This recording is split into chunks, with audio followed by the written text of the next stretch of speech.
फिर दिन हुआ,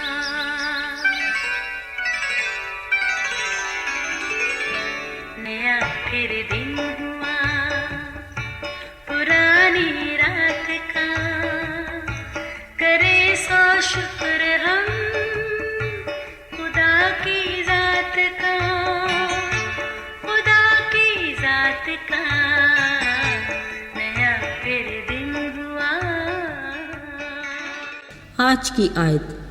अब मैं तुम्हें नौकर ना कहूँगा, क्योंकि नौकर नहीं जानता कि उसका मालिक क्या करता है, बल्कि मैंने तुम्हें दोस्त कहा है, इसलिए कि जो बातें मैंने अपने बाप से सुनी हैं वो सब तुमको बता दी।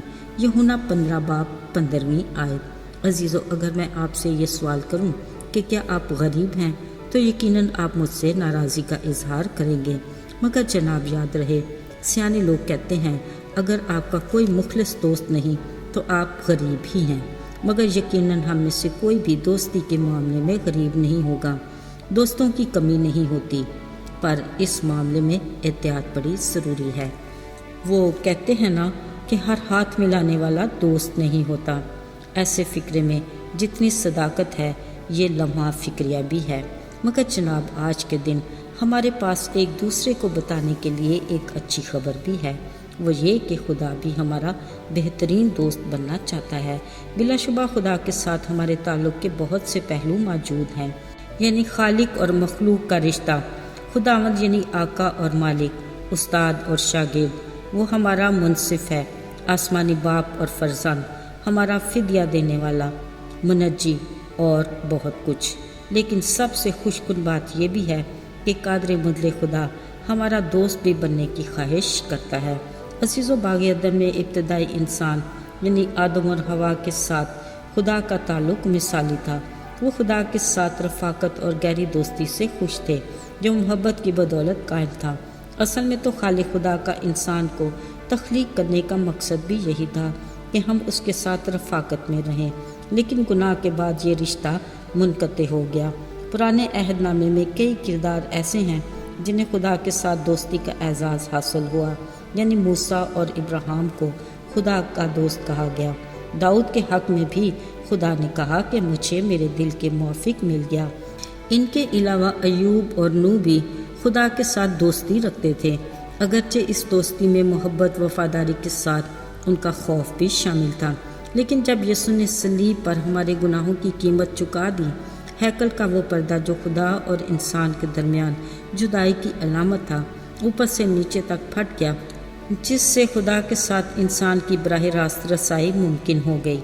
अब हम खुदा की हजूरी में किसी वक्त भी आ सकते हैं।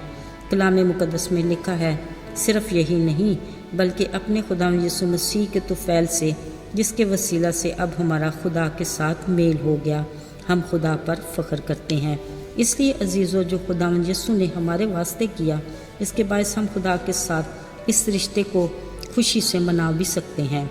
याद रखें, खुदा के साथ दोस्ती सिर्फ़ खुदा के फ़ज़ल और यीशु की कुर्बानी के वसीला से मुमकिन है। कलाम के मुताबिक सब चीज़ें खुदा की तरफ से हैं, जिसने मसीह के वसीला से अपने साथ हमारा मेल मिलाप कर लिया। हम गुनाह के बायस उसके दुश्मन थे, उसने हमें बदल कर अपना दोस्त बना लिया ताकि हम उसकी दोस्ती और रफ़ाकत में दोबारा बहाल हो सकें। याद रहे, खुदा के साथ सिर्फ हमारी वाकफियत नहीं बल्कि एतमाद से भरी दोस्ती होनी चाहिए। इस दोस्ती को मजबूत बनाने और बरकरार रखने के लिए हमें खुदा के साथ दुआ में बातें करने और वक्त गुजारने की ज़रूरत है। हम किसी वक्त भी खुदा से बात कर सकते हैं, और ये भी याद रहे कि कभी भी दोस्त के साथ एक तरफ़ा बात नहीं होती। इसलिए सिर्फ हम ही खुदा से दुआ में बात करें ये काफ़ी नहीं। हमें अपने दोस्त खुदा की बातों को भी उसके कलाम के ज़रिए पढ़ना, समझना, ध्यान देना, अमल करना है, ताकि हम भी जान सकें कि वो हमसे क्या बात करना चाहता है। खुदा अयूब और दाऊद को अपना करीबी दोस्त समझता था, इसलिए वो खुदा के कलाम को सब चीज़ों से ज़्यादा अहमियत भी देते थे और इस पर गौर भी करते थे, जिसका इकरार अयूब ने इस तरह किया कि मैंने उसकी बातों को ज़रूरी खुराक से ज़्यादा ज़ख़ीरा किया। और इसी तरह दाऊद ने कहा, मैं तेरी शरीयत को कैसी मोहब्बत से रखता हूँ, मुझे दिन भर उसका ध्यान रहता है। अजीज़ों, खुदा के साथ दोस्ती में اور مضبوطی کے لیے دعا میں ہم خدا سے باتیں کریں اور اپنے کلام کے ذریعے وہ ہم سے باتیں کرتا ہے۔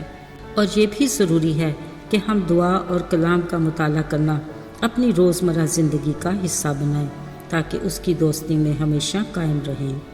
آئیے دعا کریں۔ اے خدا، ہم تیری بے پناہ محبت کے لیے تیرے شکر گزار ہیں۔ تو نہ صرف ہمارا باپ ہے بلکہ تو ہمارا دوست بھی ہے۔